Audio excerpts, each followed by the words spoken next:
Okay, so section 6.5, we're looking at inverse trig functions, and let's start with sine. So sine inverse we often write like this, and another way of writing it is arc sine x. Okay, so it's an inverse function, so if you did arc sine of x, then you would just get x. Okay, or in other words, if we had the thing like this, sine of x equals a half, then we'd know that x equals 30 degrees. Well, how do I get from here to here?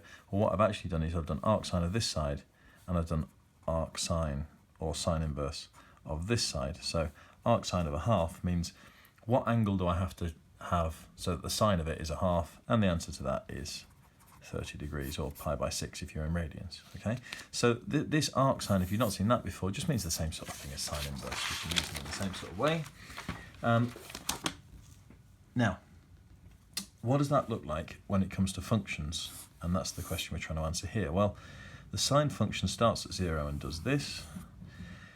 Now we know that if we have a function and we're trying to draw the inverse function, what we do is we flip the x and y axes round. Now if I did that, I would end up with something that looked like this.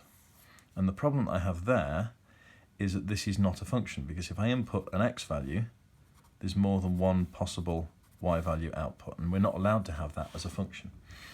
So what we need is a function. If we're going to have an inverse, we need a one-to-one function. We need one x input, one y output. And the way that we do that is we just fiddle around with our domain. So if we say the domain of the sine function is just going to be from x equals minus 90 degrees up to x equals 90 degrees, or minus pi by 2 to pi by 2, this is now a one-to-one function.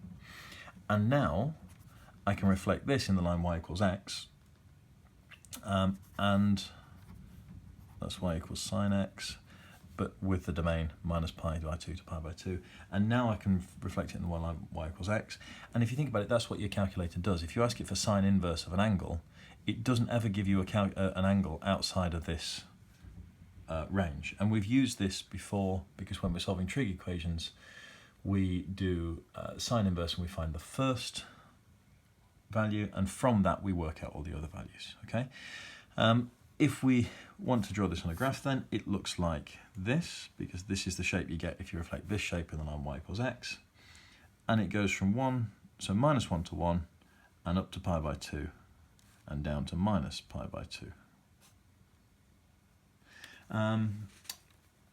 So for y equals sine x, I've restricted the domain to minus pi by 2 to pi by 2, and the range is from minus 1 to 1. So the domain of arc sine is minus 1 to 1, because it's the range of sine, and the range of arc sine is minus pi by 2 to pi by 2, because it is the domain of this version of y equals sine of x. So I just need to pick one sort of full travel through all the range. I need to pick one bit of that, one section of this curve that looks like that, and that's the bit that I will reflect to get my inverse function. So with the sine graph, it looks like that. With the cos graph, we will take a different part of the cos graph. So the cos graph starts at 1 and does this. So I can't take the same bit that I did for sine from here to here, because that's not going to work. It's not got the full range of cos values. So I'm going to have to take from 0 up to 180 degrees, or up to pi if we're dealing in radians. So if I take that and reflect it in y equals x, then we end up with a graph that looks like this. And if you plug into your calculator cos inverse of something, then it will always give you a value in the range 0 to pi by 0 to pi. Sorry.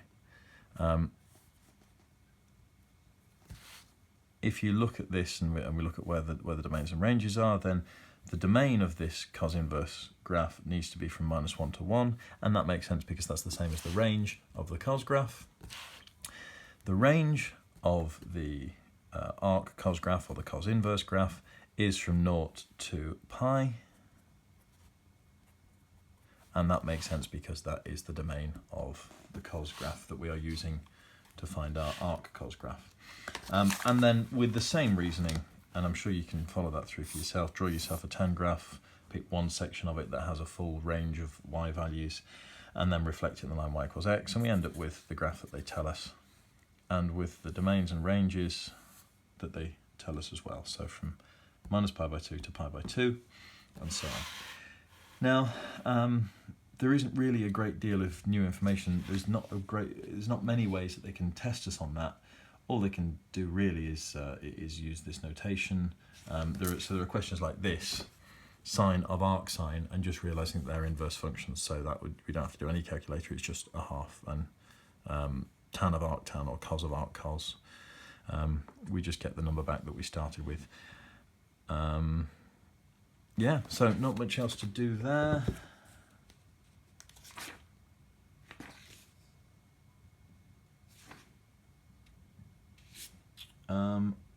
And yeah, that's the end of chapter 6. Okay.